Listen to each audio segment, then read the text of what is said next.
Hello hi. ஐயோ என்ன சொல்றதுன்னு எனக்கு தெரியலையே. எல்லாருமே நீங்க என்கிட்ட கேட்டுட்டே இருந்த இது வந்து என்னோட கல்யாண வீடியோ தான். ரொம்ப நாள் கேட்டுட்டே இருந்தீங்க, சாரி. ஏன்னா நான் வந்து வாய்ஸ் கொடுக்கணும், நான் தான் வாய்ஸ் கொடுப்பேன் அப்படின்னு சொல்லியிருந்தேன். அதனாலதான் இவ்வளவு லேட்டா வருது. முகூர்த்தம் வந்து பாத்தீங்கன்னா 9:30 to 10. ஸோ வந்து நான் 5 மணிக்கு எந்திரிச்சு கிளம்ப ஆரம்பிச்சேன். விடிய கால முகூர்த்தம் இருக்குங்களாம் ரொம்ப பாவம், எப்படி கிளம்புறாங்கன்னு தெரியல. இருந்தாலுமே ஒரு வழியா நானே தான் மேக்கப் பண்ணேன். ஹேர் டூ மட்டும் என்னோட ஃப்ரெண்ட் ஒருத்தவங்க பண்ணாங்க. அதுக்கப்புறம் பாத்தீங்கன்னா நான் வந்து ஐலாஷை வந்து க்ளூ போட்டு ஒட்டி ஒரு 10 மினிட்ஸ் கழிச்சு ஒட்டணும்ட்டு மறந்துட்டு போயாச்சு, எடுத்துட்டும் போகல. அதுக்கப்புறம் அதை நான் எங்க வீட்டுல இருக்கிறவங்களுக்கு கன்வே பண்ணி எடுத்துட்டு வர்றதுக்குள்ளயும் ஒரு வழி ஆயிடுச்சு. வீடியோ காலில் காமிச்சு இங்க இருக்கு இங்க இருக்கு இங்க இருக்கு அப்படின்னு சொல்லிட்டு, ஏன்னா லேட் ஆயிடுச்சு. எங்க அம்மா ரொம்ப வந்து கிளம்புங்க வாங்க வாங்க வாங்கன்னு சொல்லிட்டே இருந்தாங்க. ஏன்னா 8 மணிக்கெல்லாம் மண்டபத்துக்கு போக வேண்டியது 8:30 ஆனதுனால எங்க அம்மாவே டென்ஷன் ஆயிட்டாங்க. அதனால ரொம்ப வாங்க வாங்கன்னு சொன்னதுனால என்ன பண்ணணும்னே தெரியல. ஏன்னா மேக்கப் வந்து நாங்களே பண்றதுனால அனு வந்து எனக்கு கொஞ்சம் ஹெல்ப் பண்ணணும். அனுவும் ஆனா கிளம்பணும், ஆரத்தி எடுக்கணும், நிறைய நிறைய பிளா பிளா பிளா. ரொம்ப ஒரு பதட்டமா, என்ன சொல்றது, எப்பவுமே எனக்கு என்ன சொல்றதுன்னே தெரியல. எப்பவுமே எல்லா இடத்துக்குமே லேட்டா போயிட்டு கல்யாணமும் எனக்கு லேட் ஆயிடுச்சு ஃப்ரெண்ட்ஸ். அதுக்கப்புறம் ஒரு வழியா நாங்க மண்டபத்துக்கு போயிட்டோம். மண்டபத்துக்கு போயாச்சு. அங்க வந்து சும்மா ஒரு 2-3 போட்டோ எடுத்தாங்க ரூம்ல வச்சு. அதுக்கப்புறம் பாத்தீங்கன்னா ஆரத்தி எடுக்கணும். என்ன பண்றதுனே தெரியல. நிறைய கொஞ்சம் ஆரத்தி டெக்கரேஷன் வந்து அணுவும் கீர்த்தியும் பண்ணாங்க. ரொம்பவே அதுக்கு வந்து எஃபர்ட் போட்டு பண்ணாங்க. ஆனா கடைசியில என்ன பண்றது எப்படி என்ன அந்த மாதிரி ரொம்ப அவங்களே குழம்பி போயிட்டாங்க.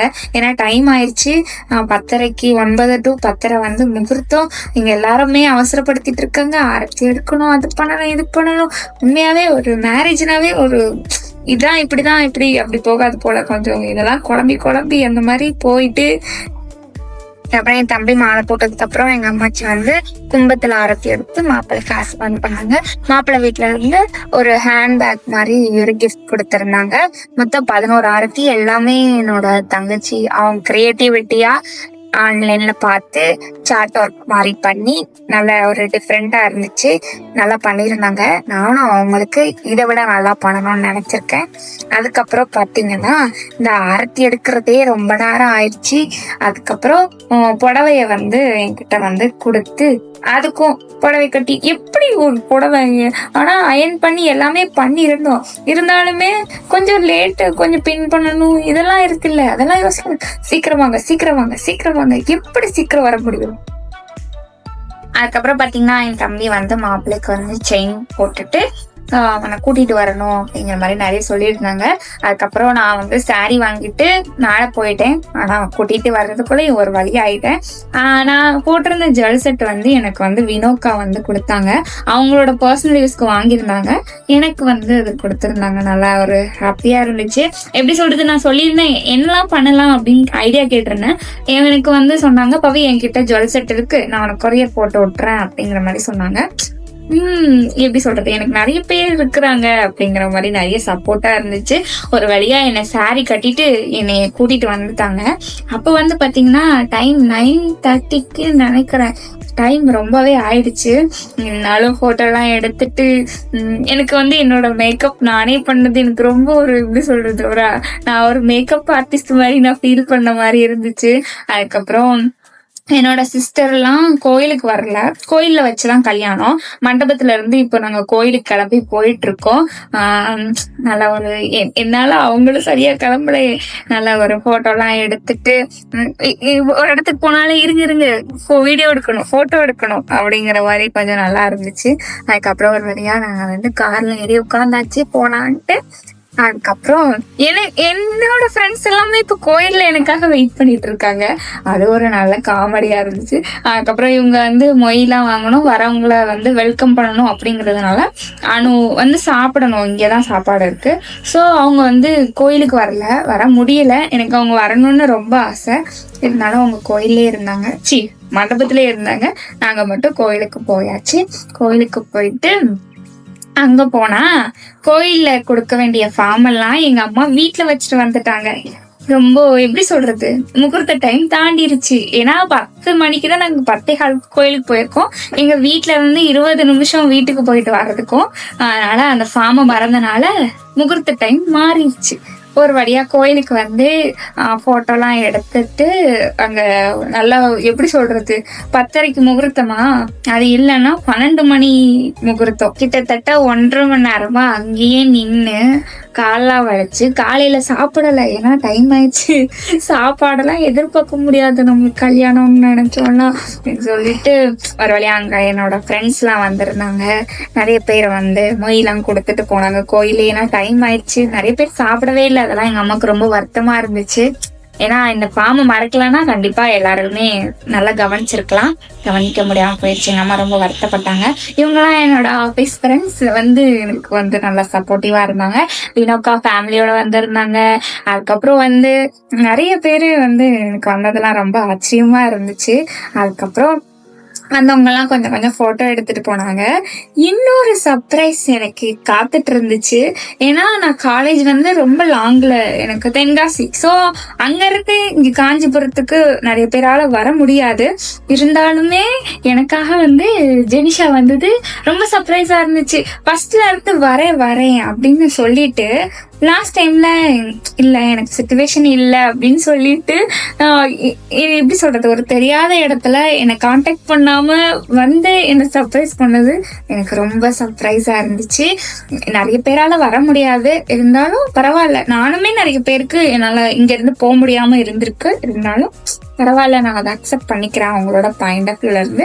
அதுக்கப்புறம் இது வந்து நான் இப்போ ரீசெண்டா ஒர்க் பண்ண ஃபார்மசி, அவங்க அந்த ஃபார்மசில இருந்து அந்த ஆஃபீஸ்ல உள்ளவங்க எல்லாருமே வந்திருந்தாங்க. அதுக்கப்புறம் இவங்கெல்லாம் எங்க ரிலேட்டிவ்ஸ் நிறைய பேர் வந்திருந்தாங்க. ரொம்ப எனக்கு ஹாப்பியா இருந்துச்சு.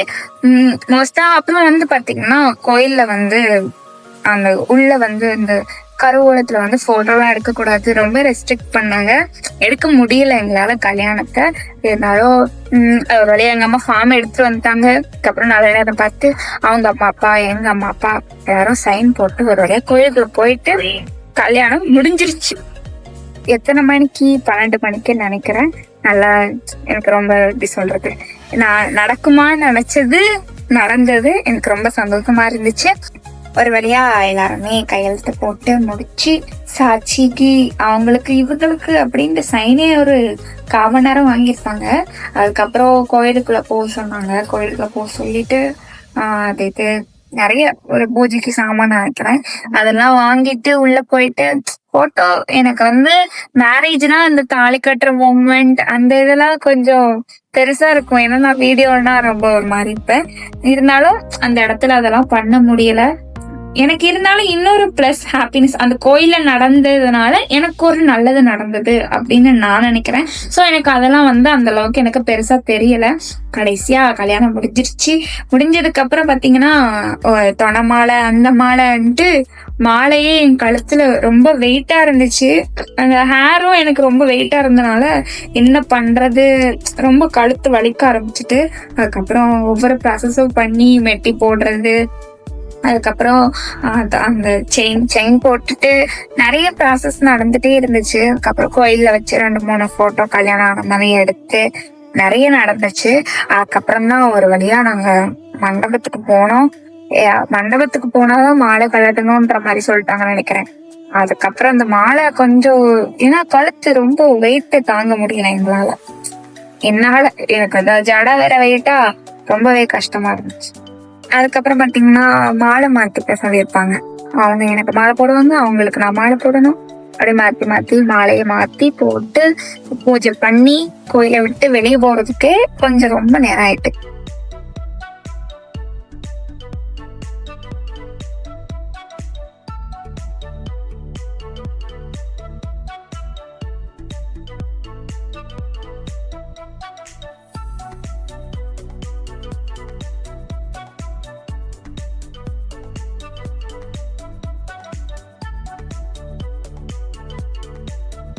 ஒரு வழியா கோயிலை சுத்தி வந்தாச்சு. வந்ததுக்கு அப்புறம் பாத்தீங்கன்னா, சரி கோயில்ல வச்சு 2, 3 போட்டோவாவது எடுக்கணும் கல்யாணம் ஆன மாதிரி அப்படிங்கறதுனால கொஞ்ச நேரம் தான்ட்டு மாப்பிள்ளை பாத்தீங்கன்னா சிரிக்கவே மாட்டுறாரு. என்னன்னு தெரியல, அவர் காசு கீசு கொடுக்கணுமான்னு தெரியல சிரிக்கிறதுக்கு. எனக்கு கழுத்துதான் கொஞ்சம் இது என்ன பண்றதுன்னு எனக்கு தெரியல. அந்த போட்டோல நானும் ரொம்ப டல்லா இந்த மாதிரி ஆயிருப்பேன். அதுக்கப்புறம் சரின்ட்டு 2, 3 போட்டோ தான் எடுத்துக்கிறோம் அப்படின்னு சொல்லிட்டு போட்டோ எடுத்துட்டு அவ்வளவுதான் முடிஞ்சுன்னு வந்து மண்டபத்துக்கு கிளம்பியாச்சு.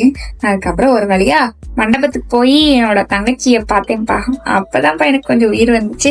ஆதி பாத்தீங்கன்னா அழகா கூப்பிடுவான் என்னைய வந்து அப்படியே. நான் வந்து நார்மலா இருந்துட்டு கொஞ்சம் மேக்கப் எல்லாம் கூடவே என்ன டிஃப்ரெண்டா பார்த்துட்டே இருந்தான். கூப்பிடுறாங்கன்னு சொல்லுவான்.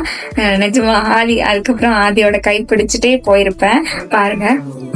ஆதி வந்து என்ன அழகா கூட்டிட்டு போனா. அதுக்கப்புறம் பாத்தீங்கன்னா அணுவெல்லாம் அப்பதான் பார்த்தேன். அவங்க அப்பவே டச் அப் எல்லாம் பண்ணி இருந்தாங்க. நிஜமா அங்க வந்தெல்லாம் இருந்தா என்ன சிரிக்க சொல்லியிருப்பாங்க, கொஞ்சம் என்ன அட்ஜஸ்ட் பண்ணி நல்லா பார்த்துப்பாங்க, எனக்கு தொடச்செல்லாம் விட்டுருப்பாங்க. நான் கொஞ்சம் மிஸ் பண்ணேன் அவங்க 2 பேரையுமே. இருந்தாலும் மண்டபத்துல இருந்து அவங்க வெல்கம் பண்ணணும், ஏன்னா யாரும் இல்லை. அதுக்கப்புறம் ஒரு வழியா ஆரத்தி எடுத்து மண்டபத்துக்குள்ள போயாச்சு. போனா வந்து வினோக்காலாம் வந்து எனக்காக ஒரு நாளைக்கு முன்னாடியே கேரளால இருந்து வந்து, அவங்களுக்கு பாத்தீங்கன்னா எனக்கு ஃப்ரைடே மேரேஜ், நிறைய தேர்ஸ்டேவே வந்துட்டாங்க. நிறைய எனக்காக நிறைய பேர் எப்படி சொல்றது, வெண்லாலாம் பார்த்தோன்னா எனக்காகவே ஒரு நாளைக்கு முன்னாடி வந்து எனக்கு மெகந்தி போட்டு விட்டு எனக்கு நல்ல ஒரு ஃப்ரெண்ட்ஸை நான் கெயின் பண்ணி வச்சிருக்கேன் அப்படிங்கிற மாதிரி எனக்கு நிறைய சப்போர்ட்டிவா என்னோட ஃப்ரெண்ட்ஸ் நிறைய பேர் இருந்தாங்க. எல்லாருமே வந்து எனக்கு இல்லாததெல்லாம் எனக்கு நிறைய கிஃப்ட் பண்ணாங்க. எல்லாருமே என்னோட ஒரு ஹாப்பினஸ் வந்து என்னோட இதை வந்து ஷேர் பண்ணது வந்து எனக்கு ரொம்ப ஒரு நல்ல ஒரு ஜாலியா இருந்துச்சு. அதுக்கப்புறம் பாத்தீங்கன்னா கொஞ்சம் டைம் ஆக ஆரம்பிச்சுட்டு, அதனால எல்லாரும் வந்து ஸ்டேஜ்ல வந்து போட்டோ எடுத்துட்டு எல்லாரும் வந்து குட் பை சொல்ல ஆரம்பிச்சிட்டாங்க. அதுக்கப்புறம் பாத்தீங்கன்னா கல்யாணம் ஆயிடுச்சு அப்படிங்கறத என்னால அப்போ வரைக்கும் நம்ப முடியலங்கள. எப்படா இந்த இதெல்லாம் காஸ்டியூம் எல்லாம் சேஞ்ச் பண்ணி நார்மல் கெட்டப்க்கு வருவோம் அப்படிங்கிற மாதிரி இருந்துச்சு. எங்க அம்மாச்சிக்கு பாத்தீங்கன்னா உங்களுக்கே தெரியும், அவங்க பார்க்கும் போதே அந்த ஸ்மைல் ஒரு வழியா என்னோட பேத்திக்கு ஆசைப்பட்ட மாதிரியே கல்யாணம் பண்ணிட்டோம் அப்படிங்கிற மாதிரி இருந்துச்சு. நல்லா எப்படி சொல்றது, எனக்குமே ரொம்ப ஒரு சந்தோஷமா இருந்துச்சு. எங்க அம்மாச்சி ரொம்ப வருத்தப்படுவாங்க எனக்கு கல்யாணம் ஆகல அது மாதிரி இருக்கேன் அப்படின்ட்டு. நல்லா இருந்துச்சு. இது வந்து வெண்ணிலாவோட ஃபேமிலி. எனக்கு ரொம்ப எப்படி சொல்றது, எல்லாருமே எனக்கு எப்படி சொல்றது நிறைய சப்போர்ட் பண்றாங்க என்னோட ஃப்ரெண்ட்ஸ் அப்படின்றது ரொம்ப ஆச்சரியமா இருக்கு. இன்னுமே என்னால அதை நம்ப முடியல. எப்படிடா இப்படிலாம் நான் ஃப்ரெண்ட்ஸ் வச்சிருக்கேனா அப்படிங்கிற மாதிரி. வந்து பாத்தீங்கன்னா எல்லாரும் ஃபேமிலியா போட்டோ எடுத்துட்டு வயிறு ரொம்ப பசிக்க ஆரம்பிச்சிருச்சு. ஆனா இந்த சாப்பாடு எல்லாம் பிடிக்கல. சாப்பிட கொஞ்சம் பசிக்குது, ஆனா சாப்பிட தோணல. இருந்தாலும் ஒரு வழியா வந்து உட்காந்தாச்சு. ஏன்னா ஆள் அந்த அளவுக்கு கூட்டம் இல்லை, அதனால சீக்கிரமே போய் சாப்பிடலாம்னு சொல்லிட்டு எங்க அம்மா அப்பயே கூப்பிட்டாங்க. நான் தான் கொஞ்சம் லேட்டா வந்துட்டேன். நல்லா சாப்பிட்டேன், இந்த அளவுக்கு இறங்கல. சாம்பார் யாருன்னு தெரியல. அதுக்கப்புறம் பாத்தீங்கன்னா என்னோட தங்கச்சி எல்லாம் அப்பதான் வந்தாங்க. அவங்க கூட போட்டோ எடுத்துட்டு எங்க ஃபேமிலியா கொஞ்சம் போட்டோ எடுத்துட்டு கொஞ்சம் நல்லா இருந்துச்சு, சூப்பரா இருந்துச்சு. அதுக்கப்புறம் பாத்தீங்கன்னா இதான் பாலுவோட ஃபேமிலி. அவங்க கூடயும் போட்டோ எடுத்துட்டு இப்ப வந்து பாத்தீங்கன்னா வீட்டுக்கு கிளம்பியாச்சு. நம்ம அதுதான் வீட்டுல வந்து ஆரத்தி எடுப்பாங்க. அணுவும் ஆரத்தி எடுத்துருப்பாங்க. அதெல்லாம் வீடியோ எடுக்கல நினைக்கிறேன். ஏன்னா நான் அணு எல்லாருமே ஒன்னாதான் வந்தோம். இது மட்டும் அணுதான் எடுத்துட்டு இருந்துச்சு. அணு வீடியோ எடுக்கிறதுலாம் எடுக்க முடியல. அதுக்கப்புறம் வீட்டுல போயிட்டு விளக்கேத்திட்டு அதுக்கப்புறம் வந்து பாலும் பழமும் சாப்பிடறதுக்காக உக்காந்துருந்தோம். இப்பதான் ஒரு ஃபன் நடந்திருக்கும். ஆரத்தி எடுக்கும் போதே அணுக்கும் கொஞ்சம் என்ன சொல்றது, காசு தட்டுல போட்டாதான் விடுவேன் அப்படின்ட்டு அந்த இதெல்லாம் கொஞ்சம் நடந்துட்டு இருந்துச்சு. அதுக்கப்புறம் ஒரு வழியாதான் உள்ள விட்டாச்சு. இப்ப பாலும் பழமும் தொட்டு கொடுக்கறதுல கொஞ்சம் காமெடியா இருக்கும். ஏமாத்தணும் மாப்பிள்ளைய வாங்குறதுக்கு அப்படின்னு சொல்லிட்டு நான் தான் இவன் பிடிச்சிட்டு இப்படி கொடுக்கான், அது கீழே விழுந்துருது, பிடிக்க கூடாது அப்படி சொல்லிட்டு நான் கையை வந்து தடுத்திருப்பேன். 3 தடவை கொடுக்கணும் அப்படிங்கிற மாதிரி. அதுக்கப்புறம் அவங்கதான் ஊட்டினாங்க. ஊட்டிட்டு ஒரு வழியா ஊட்டி முடிச்சாச்சு. ஆனா எனக்கு கொடுக்கணும் வரும்போது என்னை ஏமாத்தலாம், பட் என்னை வந்து ஏமாத்தல. ஏன்னு தெரியல, அவனுக்கு தெரியல போல எப்படிலாம் விளையாடணும் அப்படின்ட்டு. ஆனாலுமே என்னை ஏமாத்தக்கூடாது அப்படின்னு நினைச்சிருக்கான்னு நினைக்கும் போது கொஞ்சம் சந்தோஷமா தான் இருக்கு. அதுக்கப்புறம் ஒரு வழியா இந்த சடங்கு சம்பிரதாயம்லாம் முடிஞ்சிருச்சு. மாலையை கழட்டி வச்சோன்னு கொஞ்சம் ஃப்ரீயா இருந்துச்சு. அதுக்கப்புறம் இந்த தலையை கழட்டி எரிஞ்சிடலாம் போல இருந்துச்சு. ஒரு வழியா நீங்க கேட்ட மாதிரி என்னோட மேரேஜ் வீடியோவை அப்லோட் பண்றதுல எனக்கு ரொம்ப சந்தோஷமா இருக்கு. இதோட இந்த வீடியோ முடியுது. வீடியோ பிடிச்சா கண்டிப்பா லைக் பண்ணுங்க, மறக்காம சப்ஸ்கிரைப் பண்ணுங்க. இது வரைக்கும் பொறுமையா என் வீடியோ பார்த்தவங்க எல்லாருக்குமே தேங்க்ஸ் ஃபார் வாட்சிங்.